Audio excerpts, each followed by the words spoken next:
Freezing cold in Einstein Tuesday. You the cold maze say one freezing cold in Einstein Tuesday. All right. Mais c'est un métier de femme par excellence. D'abord, nous sommes menteuses à tous les points de vue. L'homme ne peut pas mentir sexuellement, c'est impossible. Mais la femme peut mentir jusqu'à 99 ans. Les producteurs sont des hommes, les techniciens sont des hommes, les metteurs en scène sont pour la plupart des hommes.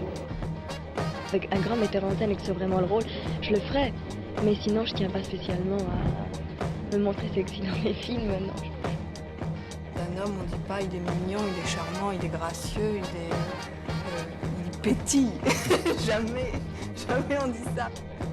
Toc, toc, pif, paf, boum, hop, on tire la combien là? Ah ben pour moi la première, toi la deuxième. Moi je fais oui Suzy, vous n'êtes jamais contente, alors je fais oh bon, c'est fini, y a rien à dire. Bonjour tout le monde et bienvenue dans ce nouvel épisode des Bobines, le podcast qui met un coup de projecteur sur les femmes méconnues du cinéma. Qu'elles soient actrices, réalisatrices, techniciennes, stylistes, critiques et j'en passe, le but de ce podcast est de remettre au premier plan ces femmes que l'histoire du cinéma a oubliées ou mal digérées. Car comme vous le savez, l'histoire est écrite par les vainqueurs et dans ce milieu, les vainqueurs n'ont pas de nichon. Je suis Marcel Ratafia. Et moi, Philistin Mignou.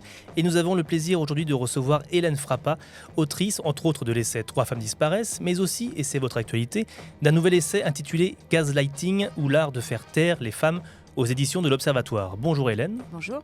Merci beaucoup d'être avec nous dans ce studio. Une fois n'est pas coutume, nous n'allons pas nous pencher sur une bobine en particulier, mais nous allons élargir notre focus sur toutes ces bobines qui ont été gaslightées à l'écran. Avant de discuter ensemble, je cède la parole à Marcel pour son tirage de portrait. C'est à vous, Marcel. En vapé, brinzingue, ces bobines entendent des voix. Mais qui est-ce qui croit à ça? Des hystéros, des folles furieuses, bonnes à être emmurées vivantes par leur mari? Héroïnes tremblantes, il semble qu'on prenne plaisir à leur couper la chic. Mais qu'est-il arrivé à Ingrid, à Tippi, à Michel, à Grace, à Joan? On a éteint la lumière de leur raison, on les a claquemurées dans les maisons, elles se sont fait gaslighter. Et si c'était Hollywood et le cinéma qui s'amusaient à gaslighter les nanas?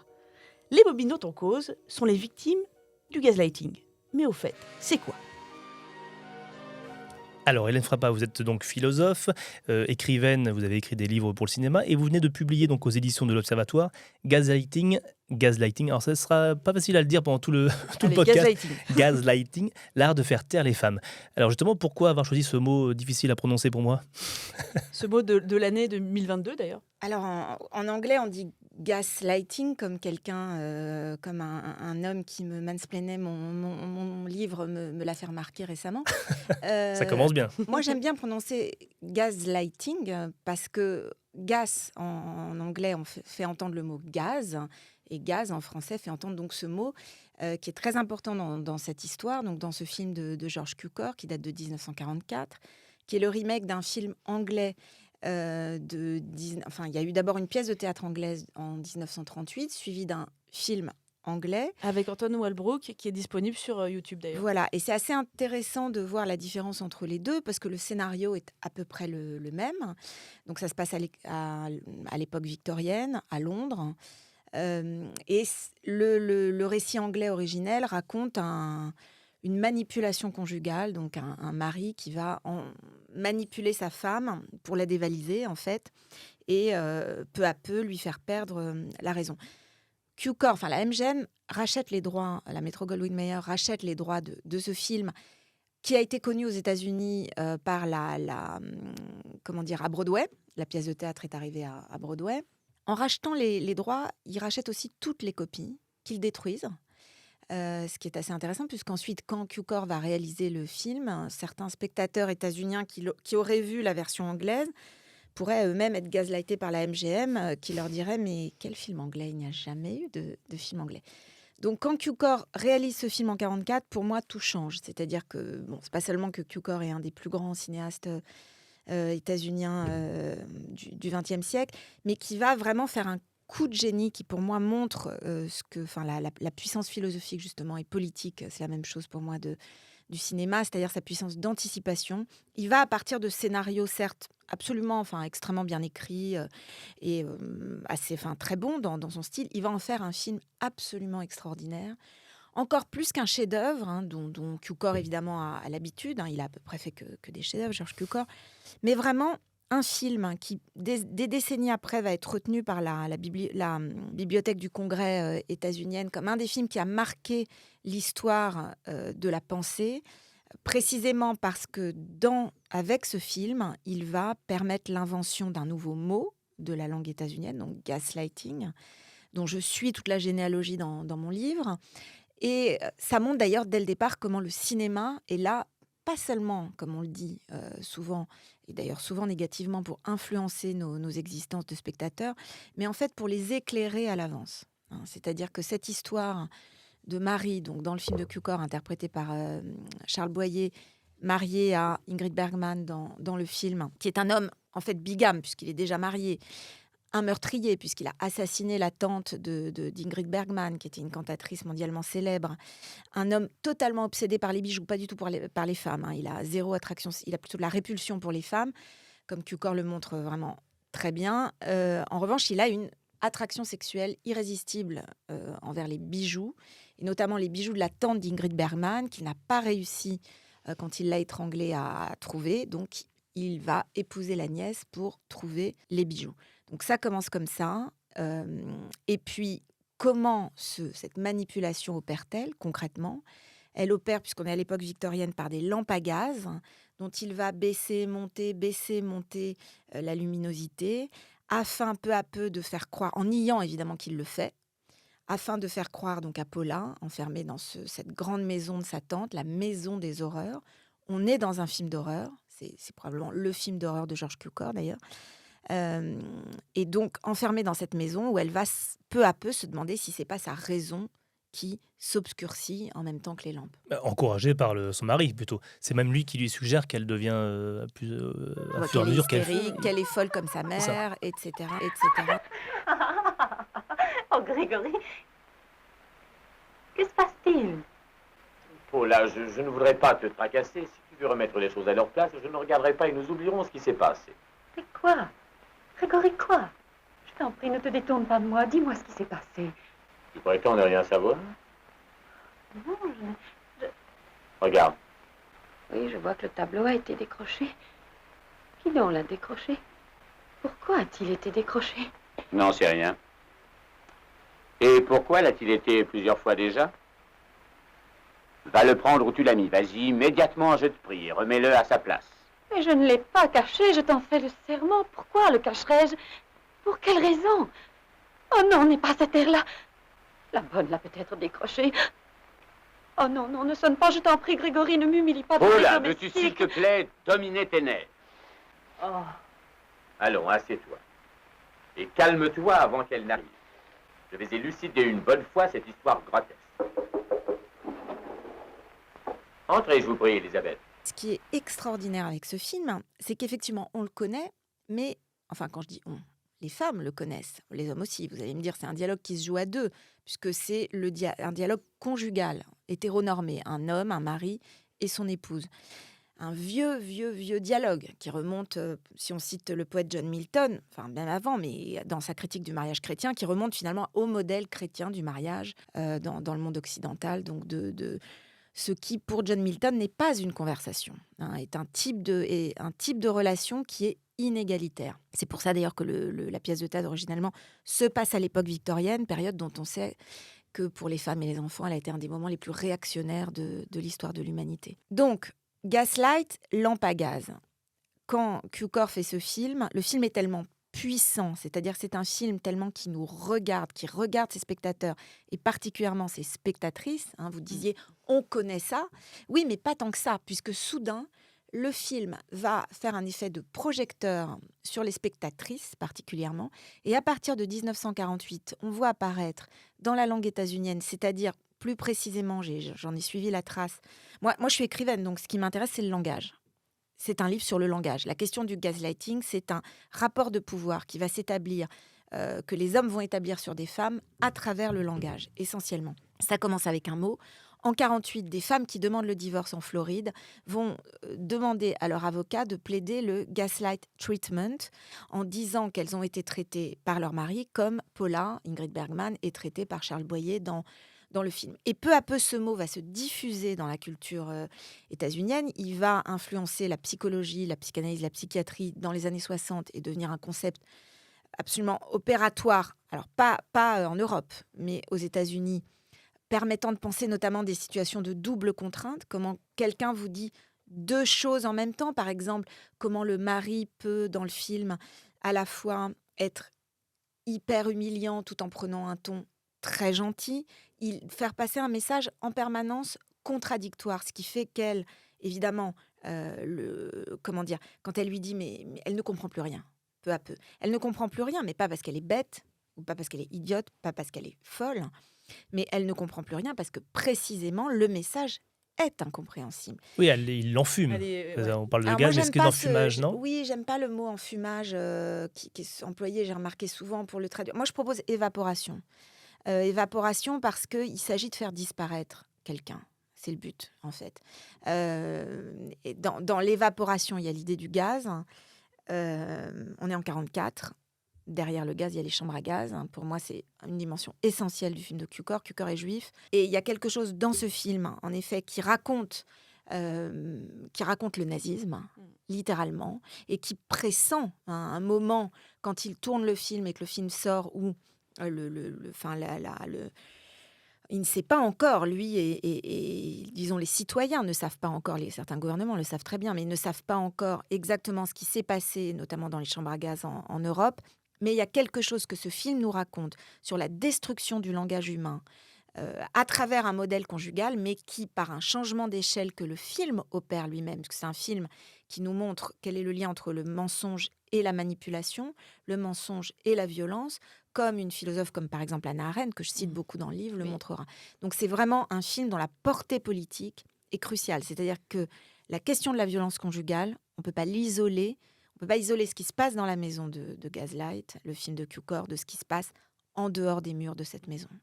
Et ce qui est étonnant, c'est que là, je pense que Cukor n'était pas conscient qu'il faisait un film, peut-être qu'il allait lui échapper. En tout cas, là, on a un film qui se passe. Lui, il le fait comme peut-être un film, comme tu l'as dit, un film d'horreur. D'ailleurs, en français, ça s'appelle Antise. Il y a une espèce de film d'horreur. Et en fait, très vite, les femmes se sont accaparé ce thème et en ont fait un objet presque politique, mais ça c'était pas le but effectivement du film, parce que les films en général tentent de dénoncer quelque chose et là c'était pas du tout conscient. Alors oui, mais ça, conscience, ça j'en sais rien, je pense qu'on peut même pas raisonner vraiment comme ça. C'est un peu le zeitgeist, quoi. Alors déjà, il y a cette idée d'un mot qui va définir l'esprit du temps. Après, je pense que là, vraiment, on parle d'un film de génie, c'est-à-dire d'un film qui est du coup nécessairement en avance sur son temps. Aucun grand artiste n'a d'intention. Ceux qui ont des intentions, comme disait Godard, si vous avez des messages, il y a des répondeurs pour ça. Ceux qui ont des intentions, c'est des gens, enfin, c'est pas des gens comme Cukor. En revanche, il y a une force dans ce film de prescience. Je pense que la question, c'est pas conscient ou pas, la question, c'est la prescience. L'art, il se joue toujours là. Il est toujours le véritable art, il est toujours en avance. Alors, lui, il a sans doute, peut-être aussi en tant que cinéaste homosexuel, une certaine ironie, et même une ironie camp, que moi j'ai mis du mal à voir. Est-ce qu'on peut définir camp un petit peu ? Alors c'est-à-dire que c'est un film qui se fout vraiment ouvertement de toute la, comment dirais-je, de la tradition sérieuse du mariage chrétien, traditionnel, hétérosexuel, comme je disais, où monsieur épouse madame et monsieur va expliquer à madame que madame est hystérique. Donc de ce point de vue-là, il semble assez évident que Cukor lui-même probablement croyait assez peu à toute cette ritualisation du mariage traditionnel et que ça lui permet de faire un pas de côté et d'aller assez loin. Et d'ailleurs, les deux acteurs s'en donnent à cœur joie. Charles Boyer et Ingrid Bergman. Alors, moi, je dois dire que c'est une dimension que j'ai mis du temps à voir. C'est-à-dire le camp auquel Susan Sontag a consacré dans les années, je sais plus, c'est 60 ou 70. Enfin, le camp auquel Susan Sontag a consacré un livre définitif, des notes sur le camp, je ne sais plus comment ça a été traduit en français, notes on MP camp. Pour les... Voilà. Camp, c'est une forme d'humour, on peut dire queer. Oui, totalement queer et assez corrosif, anticonformiste. Voilà, qui se moque des stéréotypes, qui les détourne et qui va justement prendre, alors si on prend par exemple ici le stéréotype de madame qui peu à peu devient une petite créature complètement effarouchée, etc. Cukor pousse Ingrid Bergman très loin. Dans l'idée, elle sursaute dès qu'il entre dans une pièce, etc. Et c'est vrai qu'il y a eu ce terme de gaslighting. Donc je disais, dans les années 60, aux États-Unis, il devient un terme de psychologie. Il va atteindre son sommet de popularité. Moi, je l'ai découvert, je pense à ce moment-là, je ne sais pas, ça fait tellement longtemps que je m'amusais de ce mot qui était inconnu en France, y compris dans la communauté cinéphile, je dois dire, ce qui m'a toujours un peu sidérée. Mais bon, les Français parlent pas tellement anglais souvent, mais c'est vrai que... Non, c'est vrai, je suis étonnée de la méconnaissance de la culture états-unienne, qui est quand même une culture assez... incroyable d'innovation. Oui, parce que c'est vrai que les Américains ont tendance à mettre des mots, à inventer un vocabulaire pour beaucoup de situations. On le voit maintenant, ça arrive un peu plus en France, effectivement. Mais ces mots, oui, ils arrivent tout le temps. Moi qui suis traductrice, la langue anglaise, elle n'existe pas. Il y en a plein différentes. Et c'est vrai qu'il y a des mots qui sont créés chaque semaine, quasiment. Et le cinéma et Hollywood est un territoire extraordinaire, un domaine de pensée que nous n'avons pas. Nous n'avons pas, comment dire, nous avons un cinéma, bien sûr, en France, mais il n'a pas cette place dans notre culture qui fait qu'il va être un véritable laboratoire de pensée, un laboratoire politique. Quand je pense à un de mes cinéastes préférés comme John Carpenter, évidemment qu'on ne peut pas séparer le cinéma fantastique de sa dimension de laboratoire politique et de préscience. Tous les films de Carpenter qu'on pu anticiper les émeutes, bon. Donc tout ça, c'est présent dans le film de Cukor. Donc quand, lors de la première investiture, lors de la première campagne électorale de Trump, le mot gaslighting devient le mot-clé aux États-Unis où soudain tous les commentateurs politiques se rendent compte qu'il est, je cite, en train de gaslighter un pays entier. Et là, c'est vrai que moi, je ne sais plus si c'est à ce moment-là que vraiment l'idée m'est apparue, qu'il fallait étudier le changement d'échelle, c'est-à-dire comment finalement, à partir de ce film matrice, de cette matrice que Cukor invente, il y a déjà en germe cette question qui se pose, c'est-à-dire comment on passe d'un système de manipulation individuelle et hétéronormé à un système de manipulation politique sur grande échelle. Et c'est-à-dire alors que c'est un concept et quelque chose qu'on voit que aux États-Unis, dans le cinéma américain, ou on le voit ailleurs ? Je vais vous dire, moi, en écrivant mon livre, comme je savais par ailleurs qu'il m'arrivait on me demandait t'écris quoi, donc je répondais. Bon, personne ne savait ce que c'était que cette histoire de gaslighting, donc du coup. Au début, je commençais à expliquer. Au bout d'un moment, j'avais un peu marre de refaire l'historique. Assez vite, j'ai changé de tactique. Et puis, au passage, j'ai fait un peu d'anthropologie appliquée. C'est-à-dire que quand je m'adressais à une femme, je la regardais directement et je lui disais « Je te trouve un peu fatiguée. Tu perds beaucoup de choses en ce moment. Tu es sûre que tu veux continuer à travailler ?» En fait, il suffisait d'une phrase ou deux pour que je vois passer, j'ai même fini par arrêter de le faire parce que je trouvais ça cruel, un éclair d'effroi. D'ailleurs, si on me le fait, il y aura le même éclair d'effroi. La terreur, en fait, originelle. Dans le regard de cette femme contemporaine, aussi girl boss que possible, qui travaille, peu importe. Un éclair d'effroi. En revanche, si je le faisais à un homme, le regard était d'un vide intersidéral. Au point qu'à un moment, je me suis dit, il faut que je trouve une parade. J'ai fini par la trouver. Donc, la parade était... Rentre ce soir chez toi et dis-le à ta femme. Ah non, on va s'engueuler. Ah oui, quand même, ouais. C'est ce que vous dites dans le livre, voilà. C'est très intéressant. Et ça, c'est très intéressant. C'est vraiment c'est presque une expérience à la Marivaux, je dirais. Enfin, j'adore les textes de Marivaux, comme La Dispute, où il s'agit de faire une enquête anthropologique. Après tout, c'est ce que font les écrivains, d'enquêter sur la condition humaine. Là, c'est une forme d'enquête sur la condition humaine, mais à travers, évidemment, des paramètres historiques et politiques. Le gaslighting, je pense qu'on est en plein dedans. Nous sommes en plein dedans. Je ne pense pas que les années 60 étaient un pic. Je ne pense pas que les États-Unis ont ce génie de la formalisation et ce génie de la langue. C'est-à-dire, en effet, ils sont capables d'inventer un mot pour tout. Les États-Unis ont ce génie hollywoodien qui fait qu'Hollywood va être un de leurs laboratoires de conceptualisation. C'est ce qui s'est passé avec ce film de Cukor. Pour le reste, le gaslighting est tout à fait universel. C'est intéressant parce que là tu as cité un exemple quand tu parlais de ton livre à des amis.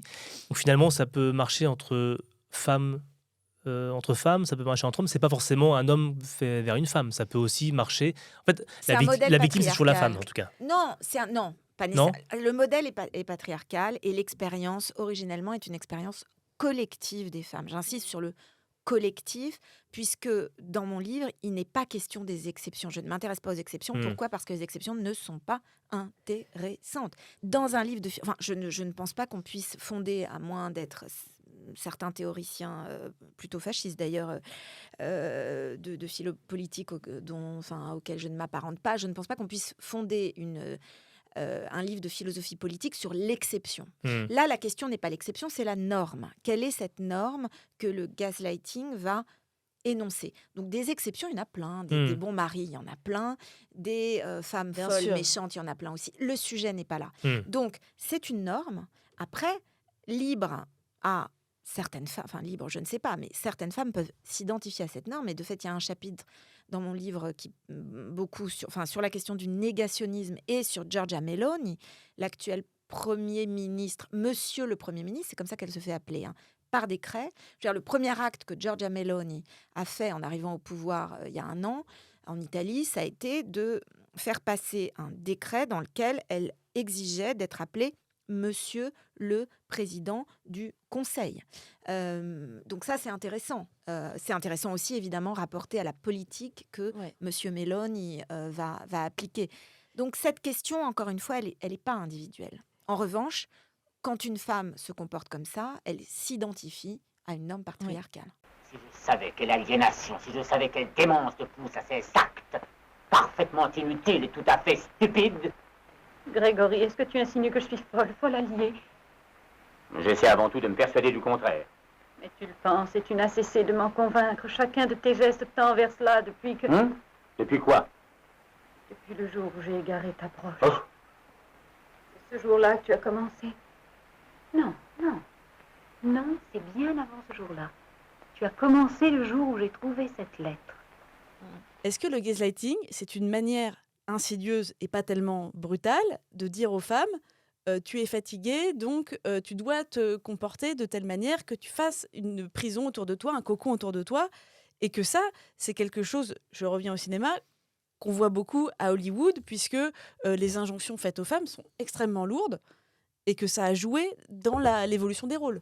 Alors, c'est hyper intéressant le terme insidieux, effectivement, parce que le gaslighting, comme je le dis dans mon livre, je l'analyse dans mon livre, c'est un art oratoire. Je pense qu'il ne faut jamais perdre de vue la question du langage. Alors, cette question du langage, évidemment, elle commence avant Hollywood. Moi, je la fais commencer dans l'Antiquité. Elle commence avec des traités d'anatomie. Elle commence, en fait, avec le genre sonore, le genre de la voix, le genre du son. C'est-à-dire le fait que à partir d'Aristote, il va y avoir une disqualification de la voix aiguë, la voix de la femme, la voix de l'homosexuel. Je cite Aristote, je cite les élucubrations aristotéliciennes, qui va déduire de cette voix aiguë, parce que les testicules, la femme n'a pas de testicules, donc ils ne descendent pas comme les poids du métier à tisser, etc. Donc, c'est un donc évidemment qui est encore une fois, je le répète, une élucubration sans aucune. Aristote nous a habitués parfois à un peu plus de rigueur, mais s'agissant des femmes, il est je pense qu'il est dingue, en fait. Il n'est pas bon, des bilos, Non, il n'est pas du tout des bilos. Je pense qu'il y a une obsession. Il y a quelque chose qui revient sur les femmes, les homosexuels, dans son système, sur l'anatomie qui revient et qui est assez, je trouve, un peu inquiétant. Mais le problème, ce sont les conséquences, en fait. C'est-à-dire, on parle évidemment d'un des plus grands philosophes de l'histoire de la pensée occidentale, qui a eu des conséquences politiques énormes. Donc, quand il va dépouiller en raison de leur voix aiguë, c'est-à-dire avant même qu'elles aient commencé à parler, avant même le logos, le contenu de ce qui est dit, c'est la forme, le son qui est discrédité, qui est répugnant, insupportable, effrayant, etc., etc. Toutes ces épithètes qu'on va trouver, les épithètes homériques, des épithètes dans toutes les tragédies grecques, etc., chez Sophocle, pour qualifier la voix des femmes, et qui vont aboutir très concrètement à l'exclusion de la voix des femmes, par exemple par les lois de Solon, et qui sont donc un long récit qui commence avec cette idée donc de l'anatomie grecque que la femme a deux bouches. Elle a deux bouches, c'est-à-dire la bouche qui parle et l'utérus sont connectés dans les traités d'anatomie, au point qu'un verrou peut être mis dans les planches anatomiques grecques sur ces deux bouches, et que tout commence là, finalement. C'est-à-dire que la question du gaslight, elle commence là. Donc ensuite, Hollywood, il faut faire attention en même temps à ne jamais oublier, et c'est aussi ce que je pense, ce qui était le sens de mon précédent livre, le roman « Trois femmes disparaissent », c'est qu'il y a quand même là-dedans Enfin, ne perdons pas de vue l'ambiguïté. Hein, l'ambiguïté qui est une très belle chose d'ailleurs, notamment dans l'art, hein, qui est essentielle dans l'art. C'est-à-dire que il ne faut pas jeter Hollywood avec l'eau du bain du tout. Enfin, en ce qui me concerne, je le fais pas du tout. Je pense que je vais donner des statistiques parfaitement farfelues, mais en tout cas, une écrasante majorité pour moi des films hollywoodiens, des films classiques hollywoodiens, qu'ils soient faits par des hommes ou par des femmes. Bon, ils sont faits par des hommes majoritairement, réalisés, je veux dire, et produits par des hommes, et interprétés le plus souvent, évidemment, par des femmes, par des stars féminines. Ces films-là sont des films du point de vue de la femme. Voilà, c'est comme ça, moi, comme spectatrice, que je vois les films de Cukor, que je vois les films de Billy Wilder, que je vois... Du point de vue de la femme ? Oui. Ah ouais. Absolument. Ça n'a pas marché C'est à ce toutes que les dit, époques, mais... c'est ce que dit aussi, enfin c'est ce que dit, pas aussi, mais ce qu'a dit avant moi le grand Stanley Cavell, hein, c'est-à-dire cette idée qu'il y a quelque chose, c'est dans ce qu'il dit dans son livre magnifique que je cite dans le Gaslighting, La protestation par les larmes, cette idée qu'il y a quelque chose... Mon livre précédent commençait par « Est-ce que je peux pleurer pour toi ?» C'est une phrase que j'ai prise, « Can I cry for you ?» C'est une des dernières phrases que prononce Marilyn Monroe dans son dernier rôle posthume inachevé. Ouais. Voilà, donc du film réalisé par George Cukor, Something Got to Give. Encore Cukor. Ouais. Absolument. Quelque chose doit craquer. Et donc, j'ai fait commencer mon livre par là.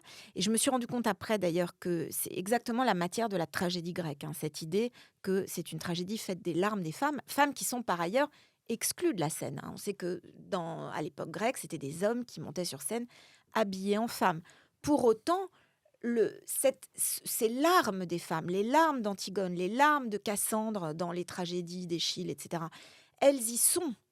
De la même manière, les larmes des femmes, elles sont dans tous ces films hollywoodiens. Donc, il ne faut pas s'arrêter à des questions de genre. Pour moi, les questions de genre, il faut vraiment les regarder dans le détail, y compris avec leur part d'ambiguïté. Pourquoi je remonte au grec ? À part que c'est toujours passionnant de remonter au grec. Mais parce que c'est un scénario très ancien. Pourquoi les femmes tombent dans le panneau ? Pas parce qu'elles sont idiotes. Pourquoi elles tombent dans le panneau ? Précisément parce qu'elles ne sont pas idiotes. C'est une vraie question philosophique intéressante. Parce que tous les êtres humains ont une certaine pente à tomber, CF les vieilles histoires des Atrides dans la mythologie, à tomber dans les vieux panneaux que nous connaissons tous par cœur et qui sont tellement familiers. Par exemple, comme ces vieilles maisons bourgeoises, par exemple comme celle de Gaslight dans le film de Cukor, qui ont l'air tellement vénérables parce qu'elles sont anciennes et que cette patine ancienne va leur donner un poids de respectabilité. Pourquoi ? Juste parce qu'elles sont anciennes. La tradition du mariage qui paraît si ancienne, la tradition chrétienne qui paraît si ancienne et qui du coup lui donne un vernis de respectabilité qui, si on regarde dans le détail l'histoire en vrai elle n'est pas du tout respectable dans le détail. Hein. Donc c'est ça qui est passionnant, c'est que nous sommes accoutumés à ces histoires-là, nous sommes accoutumés en effet à ce que le corps féminin, je dis nous les femmes, le corps féminin soit considéré comme un lieu de maladie, un lieu de pathologie, un lieu dont il faut fermer toutes les bouches, un lieu de cacophonie, où ça parle en même temps, où dès qu'on ouvre la bouche, du coup, c'est l'utérus qui parle, donc il y a quelque chose de dégoûtant, etc. Un lieu où, quand un son aigu va s'échapper de notre bouche, même si ce qu'on dit est très intelligent, ça va paraître idiot, alors que n'importe quelle phrase débile prononcée par un homme d'une voix grave va sembler soudain faire autorité. Oui, et ça, c'est très intéressant parce que, par exemple, on a fait une émission sur Gin Turney qui a fumé comme un pompier pour baisser sa voix. Et il y a aujourd'hui ce qu'on appelle cette dérive un peu vocale qui s'appelle le vocal fry. Oui, bien sûr. Qui est très intéressant parce que vraiment, les Américaines, plus que n'importe quel pays au monde, ont intégré le fait que pour être crédible, il fallait descendre sa voix, il fallait absolument la baisser. C'était aussi une demande souvent des studios. Les femmes politiques françaises aussi. Hein. Ah bon ? Oui, puisque Sandrine Rousseau a pris des cours pour faire baisser sa voix. Ah oui. Imitant, donc entre ça, autres, Margaret Thatcher, qui, alors, elle, il y a quelques décennies, l'avait fait aussi. Ce qu'on appelait la grosse poule ou... Oui, Attila la poule, ça ne l'a pas empêché de se faire insulter, mais elle a pris, comme Sandrine Rousseau comme Thatcher, des cours avec un coach vocal. Elle l'a dit d'ailleurs, hein, Sandrine Rousseau. Elle a dit d'ailleurs que c'était fort dommage de faire ça, mais que dans le contexte sonore, hein, qui reliait, en effet, qui montrait que cette question de la suprématie du genre sonore, elle était toujours aussi actuelle. C'est pour ça que c'est tellement important et intéressant de remonter à ces textes grecs parce qu'ils ont une actualité encore qui est sidérante. Ça me fait penser, je crois, à l'époque où il y avait eu la volonté de faire mettre de mettre des commentatrices sportives à l'époque à l'écran et quelqu'un avait dit mais vous imaginez une commentatrice quand elle va commencer à parler d'un but qui va arriver, ça va être désagréable aux oreilles parce qu'avec ce son aigu c'est un peu pareil en fait, c'est ça. C'est la même chose, oui, voilà. Il faut Alors, se boucher les oreilles. c'est ça, bon. Donc effectivement l'art de faire taire, c'est bien trouvé comme sous-titre. Comme Ulysse avec les sirènes, il faut se boucher les oreilles. C'est ça. On parlait juste avant donc, des 3 femmes disparaissent. J'aimerais un peu revenir dessus si ça te dérange pas, parce que ce livre, donc sous la forme d'une enquête, va retracer un petit peu la lignée de Tippi Hedren, Mélanie Griffiths et Dakota Johnson, qui sont les 3 membres d'une même famille, la grand-mère, la mère et la fille. Et tu vas t'intéresser un petit peu, enfin l'enquêtrice va s'intéresser notamment à Tippi et qui a joué dans les Oiseaux et dans Pas de printemps pour Marnie de Hitchcock. Et s'il y en a bien qui a su faire taire les femmes, c'est bien Alfred Hitchcock. C'est quelque chose qui aujourd'hui on entend très peu sur lui, alors que pourtant ça a été quelqu'un qui a été terrible avec les actrices. Et tu as notamment parlé de sa Madame Dutroux, c'est intéressant aussi. Alma Réville, ouais. Oui, alors c'est-à-dire que Alma Réville, elle était incontestablement géniale. Enfin, géniale, je ne sais pas, mais en tout cas, elle avait un énorme talent. Oui. Quand ils se sont rencontrés en Angleterre, elle était monteuse, elle a probablement co-réalisé, j'en sais rien, mais en tout cas, il a reconnu, quand il a eu un Oscar d'honneur à la fin de sa carrière, il a reconnu le rôle artistique essentiel qu'elle avait eu, mais qu'elle a eu dès le départ quand ils se sont rencontrés, qui était en fait vraiment un rôle professionnel. Après, c'est vrai que dans ses mémoires, Tippi Hedren raconte, dans ses mémoires et dans les interviews qu'elle a données à l'époque de la publication de ses mémoires en 2016, donc la première fois où elle a parlé publiquement des viols d'Hitchcock, elle raconte que naïvement, parce que Tippi Hedren, qui est une femme très intelligente, qui est une femme bien, par ailleurs, enfin, je veux dire, qui a des principes, elle a, avec la naïveté qui caractérise souvent les êtres humains qui ont une éthique, elle était scandalisée, en fait, de l'attitude d'Hitchcock, terrorisée et scandalisée, et elle a cru naïvement pouvoir trouver, en effet, un appui auprès de la femme d'Hitchcock, qu'elle est allée trouver, et le moins qu'on puisse dire, c'est qu'elle n'a pas vraiment trouvé un appui, mais qu'il y avait sans aucun doute une sorte de conspiration du silence. C'est-à-dire que oui, bien sûr que Alma Réville était au courant des agissements de son mari et qu'elle ne voulait pas, enfin, elle voulait que le couvercle soit refermé sur toute cette histoire. Qui est Marnie? Vous le savez qui je suis? Une voleuse? C'est cette fille qui a fait le coup. La brune aux jolies jambes? Une obsédée? Les couleurs, je veux plus de couleurs. Rouge. Pourquoi ne m'aimes-tu pas, maman? Une prédatrice? Je ne suis pas comme les autres femmes, je sais trop bien ce que je suis. Quoi que vous soyez, je vous aime. Vous savez quoi? Je veux rompre mon contrat. Après le tournage de Marnie, je m'en vais. Je veux arrêter. Et il m'a dit, mais tu ne peux pas, tu as ta fille à charge, tes parents sont vieux.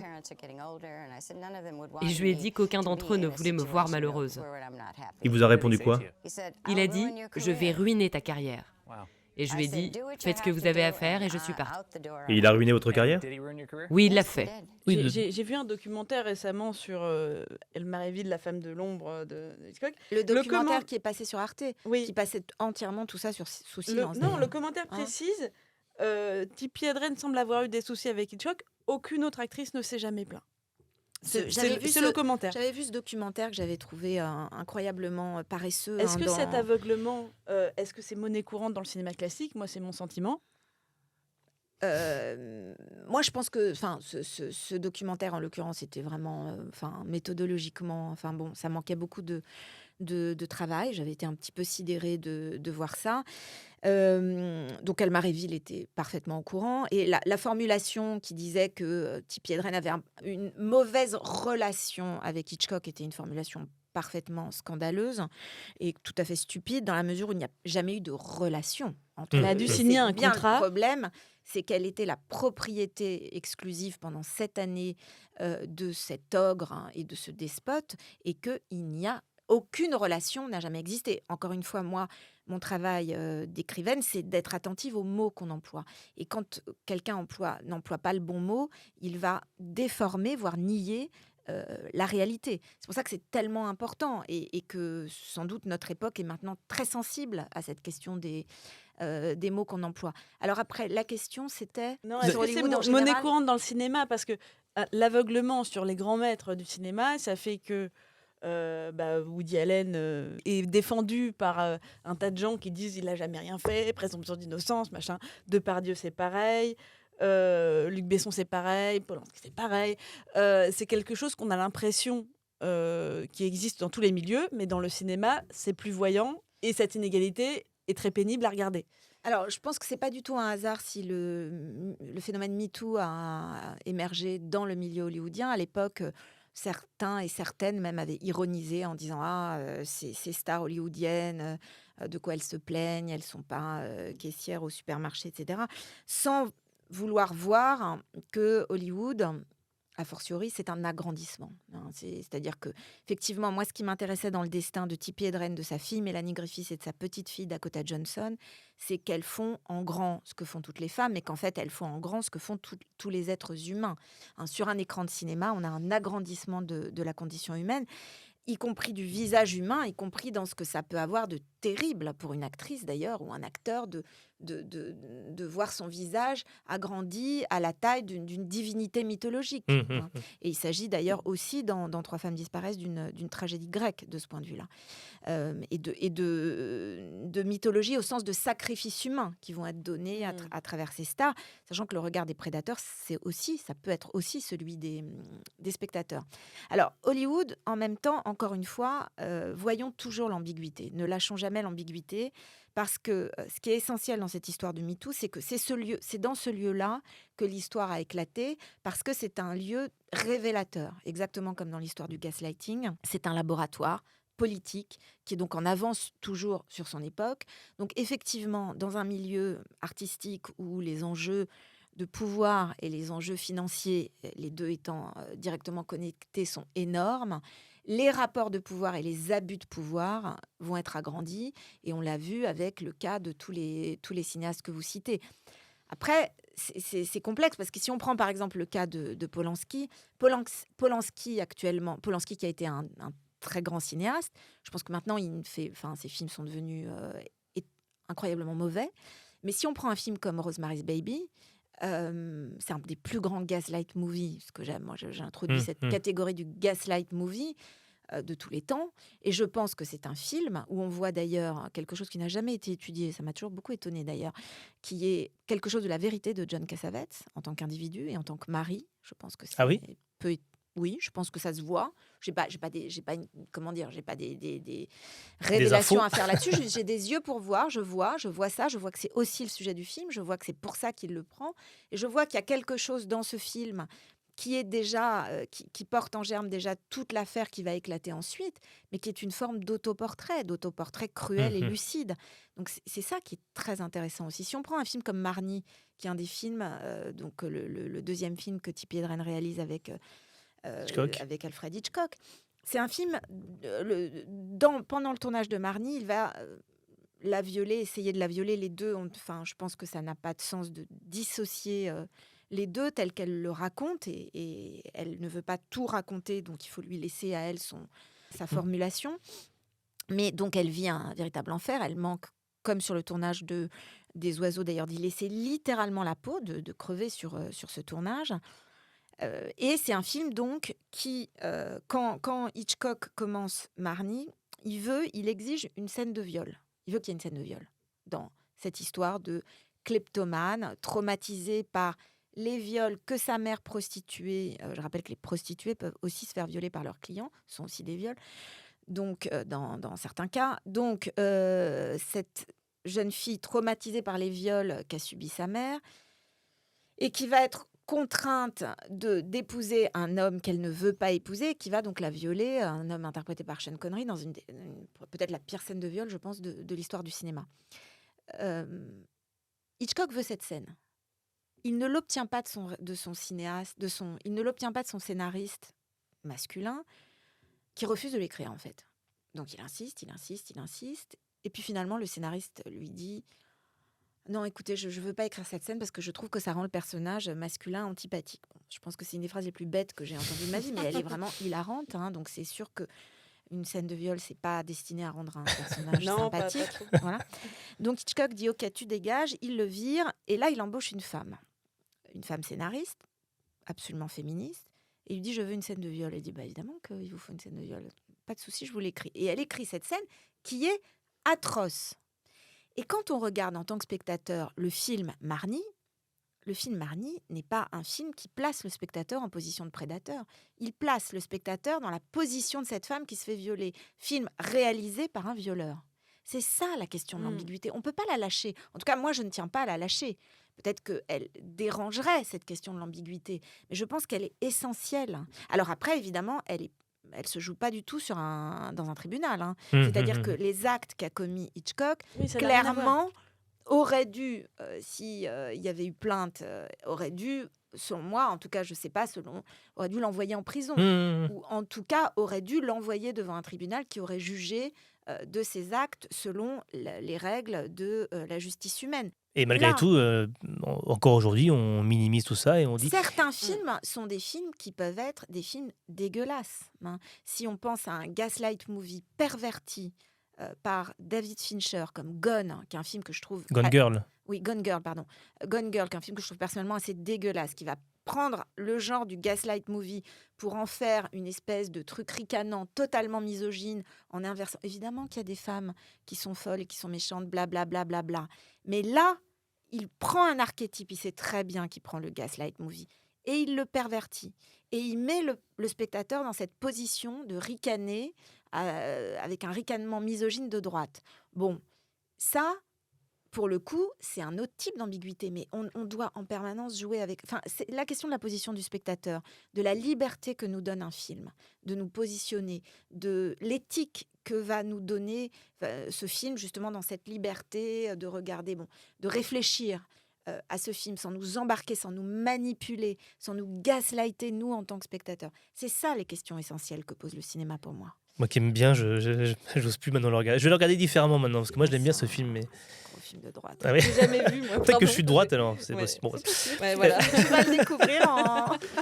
Et juste un dernier... Après, alors, c'est l'ambiguïté, on peut être de droite, le temps de la vision d'un film, voilà. C'est en fait un regard phobique de genre masculin qui est porté sur une femme. Et donc, mais le point de vue... Moi, je m'en fous. Hein. Je veux dire, tous les points de vue sont bienvenus, pour autant qu'ils soient assumés en tant que point de vue. Enfin, à part des points de vue néo-nazis. Répétitif. Mais le problème, c'est qu'il n'est pas simpliste. assumé comme point de vue. C'est-à-dire que le Fincher nous fait passer... C'est un très grand cinéaste, hein, David Fincher, incontestablement. Il y a des films de lui que j'adore. Mais je veux dire, là, il y a un côté malin de droite, au sens où il arnaque son spectateur. Et moi, désolé, David, mais j'ai pas envie de me faire arnaquer. Pareil avec le film de Léos Carax, comment s'appelait le dernier, Annette. Film qui m'arnaque du début à la fin, un film absolument pervers et qui gaslight son spectateur. Je n'ai pas envie de me faire gaslighter, y compris par Léos Carax, qui est un des films les plus misogynes et les plus grosses apologies du féminicide que j'ai vu depuis longtemps et où tout le monde est tombé dans le panneau. Et je pense que j'ai rarement été aussi à la fois angoissée et en colère en sortant d'un film. Et notamment sur la question de l'inceste, ce film est absolument dégueulasse. Dans le regard, dans l'arnaque, dans le fait qu'il nous fait passer un truc pour un autre en permanence. Donc moi, j'ai des yeux pour voir. En plus, moi, je passe ma vie à voir des films depuis que je suis petite, à écrire dessus. Mais c'est pas normal qu'il faille autant de réflexion sur les films pour piger ce qui se passe. C'est-à-dire, c'est ce que je dis du gaslighting. Il faut un traducteur ? Non. Quand il faut un traducteur, c'est qu'il y a un souci. D'accord. Fincher, c'est un peu ça. C'est-à-dire qu'il a le droit d'être phobique des femmes, le mec. Hein. Il fait ce qu'il veut, mais qui nous filme à partir de sa phobie. Ce que fait Simenon quand il écrit La vérité sur le bébé d'Onge, où il va montrer le cheminement à partir de ça. Moi, encore une fois, je ne juge pas du sujet d'un film. Ça ne m'intéresse pas, les sujets des films. En fait, je m'en fous. D'ailleurs, je les oublie aussi vite, ce qui est bien, parce que je peux les revoir indéfiniment. Ce qui m'intéresse, c'est le point de vue sur le sujet. Là, le point de vue sur la phobie, il n'y en a pas. En fait. C'est-à-dire qu'il embarque le spectateur et il lui le fait coller à sa phobie à la fin. Genre, oh, quelle horreur, cette femme méchante qui va m'attaquer parce que je suis un homme et qu'elle veut soit me couper la bite, mais en fait non. Soit elle veut me piquer mon fric, mais en fait non. Soit elle veut blablabla. Blablabla. C'est ça la question. Mais ce qui est fou, c'est qu'à l'époque, je me rappelle encore que ça avait été considéré comme un film presque féministe, où c'était la revanche des femmes. C'était l'apologie de tous les critiques de cinéma de droite, misogynes. D'accord. Moi, j'ai vu ça. Je vais relire qui a écrit. J'ai vu les noms. J'ai vu, il y avait même des femmes dedans qui adhèrent complètement à ce système. Grand bien leur face. Elles le paieront cher, je le sais, parce qu'une femme qui adhère au système, n'importe quel opprimé qui adhère au système de l'oppresseur, le paye d'une manière ou d'une autre de sa vie. Il perd la raison. Voilà. Donc ça, moi, après, chacun moi, chacun fait comme il l'entend, mais je pense que c'est pas un bon calcul et que la question du gaslighting, elle est là aussi pour nous montrer ça. Dame, voici Alex Forrest, notre nouvelle lectrice et rédactrice. Oui, nous nous connaissons. Je te trouve fantastique. Mais je suis marié. C'est bien ma chance. N'arrête pas d'appeler chez moi. Je veux seulement faire partie de ta vie. Ah oui, c'est comme ça que tu t'y prends?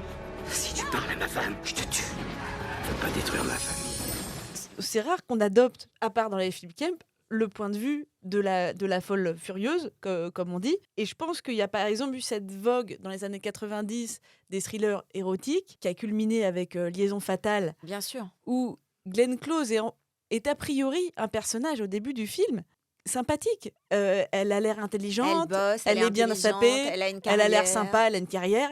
Et avec ce film qui a torturé des pauvres hommes qui ne pensaient qu'à leur zigounette, qu'ils avaient peur qu'on leur Qu'on les émascule, qu'on leur hache, ils ont été terrorisés par cette idée de en fait la femme est folle et on ne veut pas savoir pourquoi, on ne veut pas savoir quel est son point de vue. Alors, ce qui est intéressant, oui. Alors, moi, des films qui sont du point de vue de la femme folle dans l'histoire de Hollywood, il y en a des milliers. Je pense vraiment qu'il ne faut pas voir Hollywood comme un lieu. Je parle des films, là. Dans le fonctionnement, et bien sûr que c'est un fonctionnement patriarcal, Hollywood, c'est un fonctionnement où les femmes sont encore beaucoup moins bien payées qu'ailleurs. Quand Tippi Hedren signe un contrat, à ce moment-là, elle est évidemment beaucoup moins bien payée que les acteurs masculins. Quand Barbara Stanwyck va essayer de devenir productrice, ça va être une des rares qui vont d'ailleurs réussir à le faire. Quand Marilyn Monroe, le vrai début de la fin pour Marilyn Monroe, il commence pas parce que elle a pris des médicaments, blablabla, blablabla, et elle est un peu folle et elle est dépressive. Elle aussi, elle a été productrice de ses propres films. Et ça a duré très peu de temps parce que d'abord, elle a été arnaquée par son collègue avec qui elles sont associées. Et puis surtout, Hollywood le lui a fait payer. Donc ça, concrètement, économiquement, bien sûr que la question est là. Après, dans les films, c'est quand même beaucoup plus complexe. Si on pense à un film absolument génial qui date de 77, de Stepford Wives, que je cite dans mon livre, si on pense à tous les films, par exemple, de Zemeckis, j'en cite un extraordinaire, Apparence. Je veux dire, tous ces films-là sont du point de vue des femmes entièrement. C'est pas parce que c'est des hommes qui les ont tout réalisés. à fait. Mais Liaison fatale, je ne crois pas que ce soit d'un point de vue pour les femmes. Dans les années post-80, post-90, et notamment ce film-là, en effet, comme le film de Fincher que je citais, c'est vraiment des films de droite, qui ont un imaginaire de droite, qui vont effectivement... Et alors, qu'est-ce que c'est qu'un imaginaire de droite, concrètement? Et c'est là que c'est très intéressant. Je pense qu'il y a un lieu commun qui est complètement con, comme tous les lieux communs, qui est la rivalité féminine. Alors, la rivalité féminine, ce qui est très intéressant et ce que nous montre le cinéma, et je pense notamment à un cinéaste à qui j'ai consacré un livre qui était, je pense, qui pour moi était la plus grande cinéaste de la nouvelle vague, c'est-à-dire Jacques Rivette, qui a fait tous ses films du point de vue d'une femme, depuis les premiers, une jeune fille, etc. Dans un de ses plus beaux films qui s'appelle d'ailleurs Duel au féminin, le combat entre la déesse de la lune, la déesse du soleil, Juliette Berthaud et Bulogier, on voit dans une des scènes extraordinaires de ce film comment ce combat, donc entre l'archétype de la blonde, la brune, tous les archétypes, mais l'archétype même cosmologique du catfight, disons, du crépage de chignon, il va être orchestré entièrement, c'est-à-dire mis en scène par le regard d'un homme. C'est un homme, Jean Babilé dans le film, qui va dans un miroir, faire naître la rivalité, le combat, le duel entre la brune, la blonde, la nuit, le jour, etc., etc. Et ces femmes qui vont donc se livrer une lutte à mort pour cet homme. Ça, c'est là où le cinéma est passionnant, parce qu'il nous apprend vraiment, si on regarde comment fonctionne la mise en scène, on voit que ce sont des mises en scène qui viennent du regard de l'homme. Et le film que vous citez effectivement à Glenn Close, il va, et je dis à un moment, ce sont des mises en scène, en fait, qui reposent sur un fantasme masculin, alors là, au sens vraiment individu de genre masculin, qui est le fantasme de l'envie. Les femmes envieuses, qui envient, alors ça peut donner l'envie du pénis, ok, qui est L'envie une de l'enfant. élucubration, hein, donc la castration. Enfin, là, je cite quelques concepts psychanalytiques qui ne reposent sur rien. Je veux dire, qui ne reposent sur rien. Sinon, un type de fantasmatique absolument misogyne et cette idée qu'il manque quelque chose à la femme. Donc, dans le film, effectivement, Liaison fatale, cette femme, finalement, la rivalité de la Backstreet Girl, donc évidemment, le mec, il lui en faut deux. Il a Bobonne et il lui faut le fantasme, la maman et la putain. Dans le film de Jean Eustache, moi je l'avais revu quand il est ressorti, c'est un film absolument extraordinaire. Ce qui est très beau, c'est comment Eustache va laisser ses actrices subvertir ce modèle-là, qui est clairement le sien en tant qu'individu et en tant que, sans doute que cinéaste, mais comment son génie de cinéaste va faire qu'il va leur donner une place à ces deux actrices. Encore une fois, la brune et la blonde, Françoise Lebrun et Bernadette Lafont, la brune, la blonde, toujours l'archétype, la maman, la putain, Bobonne et l'autre, etc. Comment finalement il va leur laisser occuper le terrain au point qu'elles vont s'allier, marginaliser, mettre dans un petit coin le personnage incarné par Jean-Pierre Léaud, qui va pouvoir continuer à pleurnicher comme il le fait depuis le début du film dans un coin, tandis que ces deux femmes vont finalement faire alliance. Dans le film que vous citez, alors là, elles font pas du tout alliance. Sauf que si on regarde bien ce film, on voit que tout est complètement orchestré par ce regard masculin, ce présupposé, cette élucubration, pour reprendre ce mot, de l'idée que, bien sûr, les femmes vont se battre pour un homme. Ah bon ? Non, en fait. Ça vient d'où ? C'est un fantasme masculin, ça. C'est un fantasme masculin que les femmes se battent pour. C'est un fantasme hétéroboeuf. Donc, c'est le fantasme de se taper la brune et la blonde. Tapez-vous la brune et la blonde, encore une fois, individuellement. Elles sont pas obligées de se taper ça dessus. ne me pose aucun problème, mais vraiment aucun. En tant que fantasme sexuel individuel, fantasme érotique individuel, mais en tant que norme de guerre. Ah oui, alors là, oui, ça commence à me poser 2-3 petites questions, notamment philosophiques, parce que je ne vois pas sur quoi ça repose. C'est-à-dire, il y a un petit manque de rigueur là-dedans. Ça ne repose sur rien. Sinon, et quand on pense, par exemple, je pense à un des innombrables cinéastes qui ont absolument, comme Carpenter, totalement féministe, comme Verhoeven. Si on pense à un cinéaste comme Verhoeven, qui filme complètement du point de vue des femmes. Absolument. Si on pense à un film absolument extraordinaire comme Showgirls, si on pense à son pendant, un autre film, pour rester sur l'idée du catfight, comme Single White Female, Jeune fille partagerait appartement, le film avec extraordinaire, Jennifer Jason Leigh, voilà, un peu même époque, enfin. Oui, tout à fait. Voilà. Là, on est dans alors chez Barbet Schroeder, dans un film quasiment, je dirais, anthropologique, qui apprend quelque chose sur, en effet, un lieu de rivalité entre deux femmes, un lieu de rivalité, un lieu plus exactement de doublure, de dédoublement, tout ce que j'analyse dans 3 femmes disparaissent. Est-ce qu'être une fille, c'est être le remake décevant de sa mère ? Est-ce que c'est être une doublure ? Est-ce que c'est être une revenante ? Ça, c'est des questions dont les filles peuvent hériter dans des questions de transmission. Et probablement que ces questions, elles ne sont pas exactement genrées de la même manière. Si on prend par exemple les questions de père et de fils dans les tragédies shakespeariennes, de la même manière pour les pères et les fils. Ça, Barbet Schroeder nous le montre sans aucun lieu commun, ou alors en poussant le lieu commun tellement loin qu'on est dans un humour Kemp, pour le coup, je pense, dans ce film. Dans Showgirls, la scène est exceptionnelle, je pense, au coup de pied dans l'escalier. Tout ce truc de la rivalité et cette fin géniale où elle va à Hollywood, et on comprend que tout ça, c'est à Hollywood que c'est orchestré. Il y a un regard critique complet, c'est-à-dire qu'il regarde Verhoeven ce conflit se dérouler, mais mis en scène par des hommes, mais il n'y adhère pas. Et il nous donne à nous, spectateurs, ce qui n'est évidemment pas du tout le cas du film avec Glenn Close, la liberté de ne pas nous dire « Ah mon Dieu, quelle grosse salope, ah elle est méchante celle-là, oh blablabla », ce qui n'a aucun intérêt. Même si, encore une fois, évidemment, à titre individuel, elle peut être une grosse salope, elle peut être méchante. Ce n'est pas la question. C'est pas la question. Même dans fait. Même dans Elle aussi, elle, c'était étonnant d'avoir ce point de vue d'Isabelle Huppert, un de ses derniers films, qui m'avait surpris. Effectivement, c'est une femme qui se fait donc violer, et tout le monde lui dit mais c'est terrible, machin et tout. Elle fait moi je l'ai pas vécu comme ça, ou en tout cas elle ne veut pas céder à l'injonction de dire comme de chair et de sang, oui, on voit un viol collectif et la nana choisit de dire vous me violez, mais c'est quoi de chair et de sang, déjà ? Son premier film. Son premier film de Verhoeven. Ah, je l'ai pas vu. Avec Rutger Hauer. Ah, oui. Alors, je pense que dans Elle, c'est assez complexe, c'est-à-dire, c'est pas qu'elle nie. Il s'agit pas de nier la réalité. Non. Il s'agit pas de nier la réalité de la torture, de la tentative de meurtre que constitue un viol. Hein. Le viol, on pourrait le comparer de ce point de vue-là, je pense à l'inceste. C'est pas de la sexualité, c'est une tentative de meurtre ou un meurtre accompli. Voilà.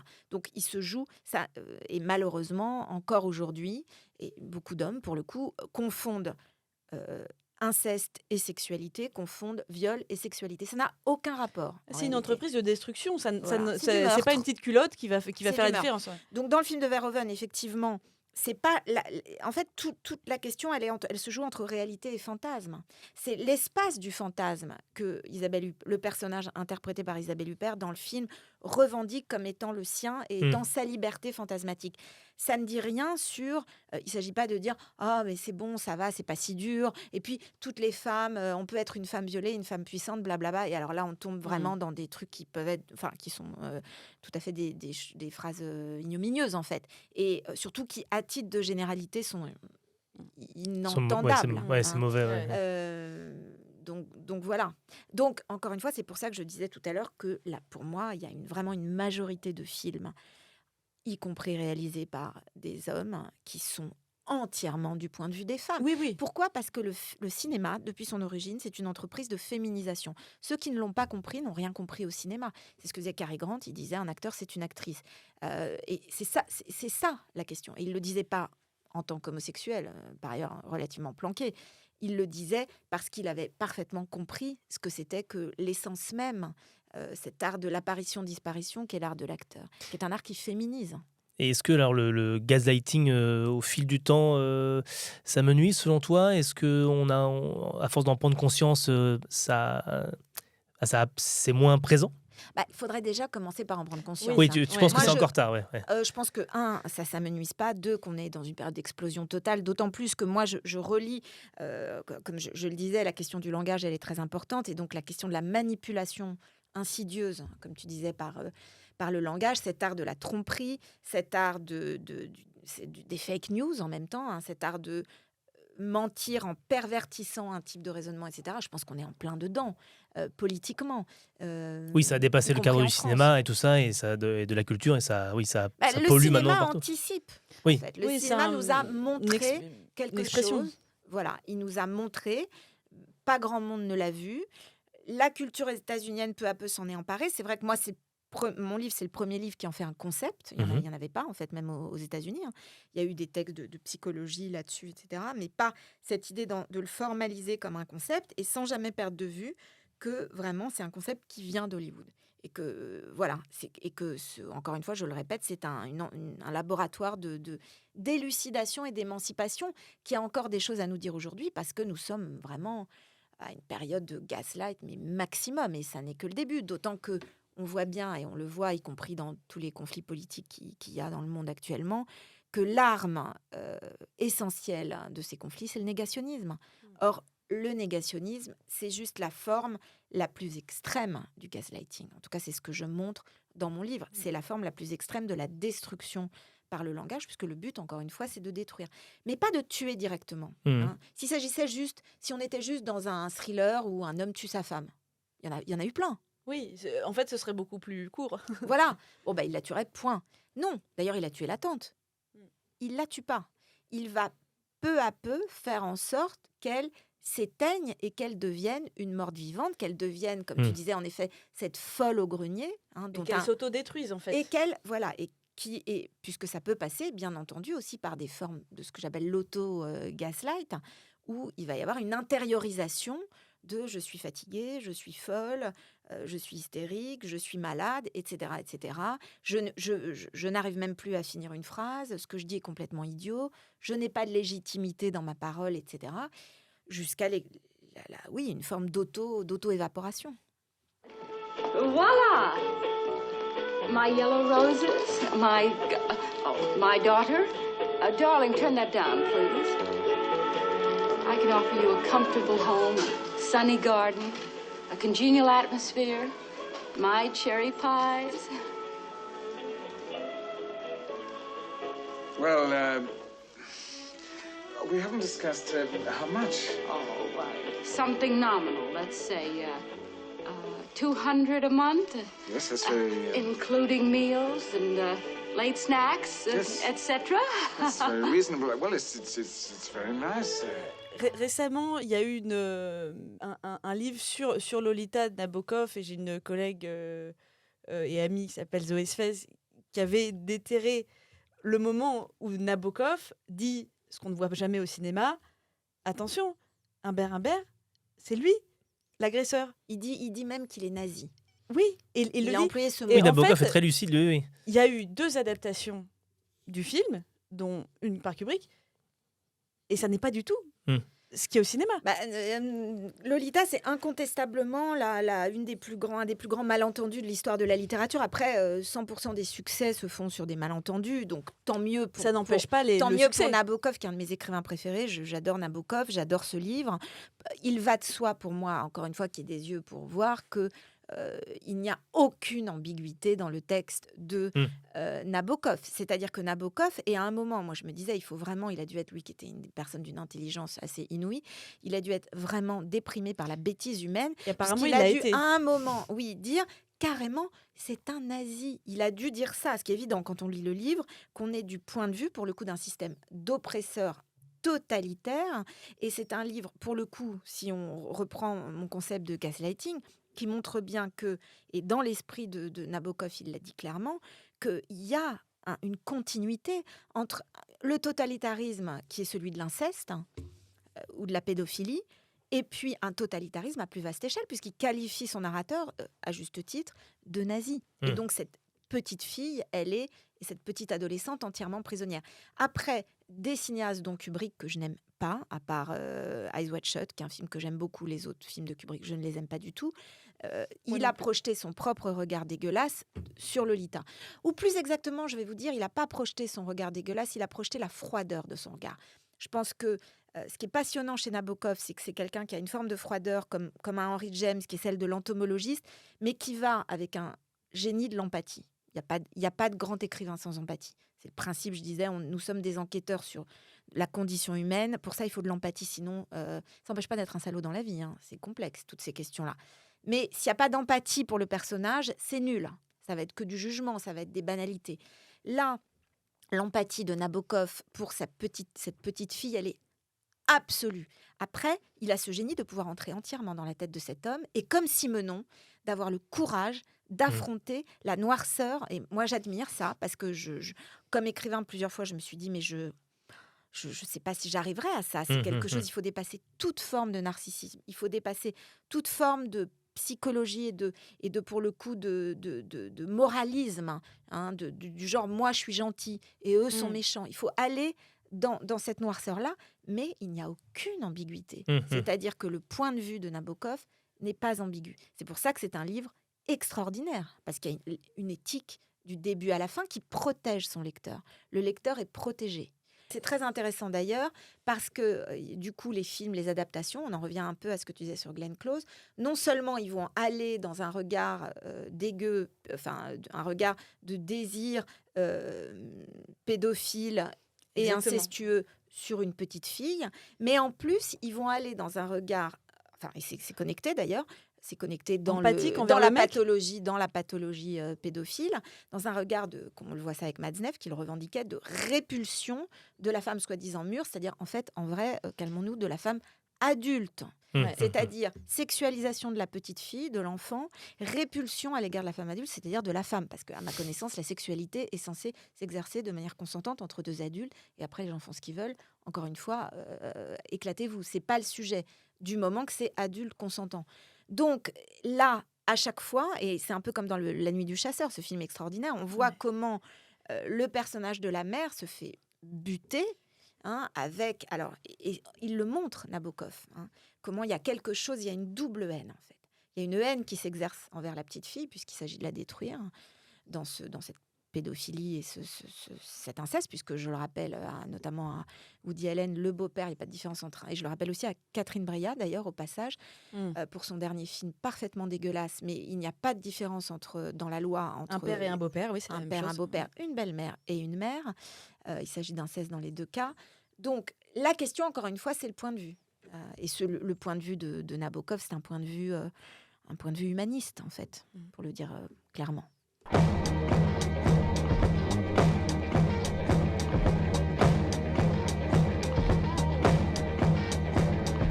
C'est la fin des bobines. Merci à toutes et à tous d'avoir écouté cette émission. Un immense merci à Hélène Frappa. On rappelle donc que votre livre s'appelle Gaslighting, l'art de faire taire les femmes, aux éditions de l'Observatoire. On peut toujours trouver également 3 femmes disparaissent, je pense, chez Actes Sud. Paru en 2023 aussi, les deux. Ah, bravo. Oui. Quelle autrice prolifique. Est-ce que vous avez un nouveau projet sur le feu, justement, en 2023, 2024 peut-être ? Je pense que je vais prolonger cette écriture tragique à travers une forme, notamment que je suis en train d'élaborer en ce moment avec la cinéaste Alice Diop. Ah, parfait. Ah, génial. Un grand merci à vous. On se retrouve très vite pour une émission consacrée à une nouvelle bobine. Merci de nous avoir écoutés. Si vous avez aimé cette émission, n'hésitez pas à nous écrire sur notre page Instagram lesbobines.lepodcast ou de vous abonner sur votre plateforme d'écoute favorite, voire même sur la chaîne YouTube Les Bobines. Les Bobines. Merci à tous et à bientôt. Ciao. Ciao.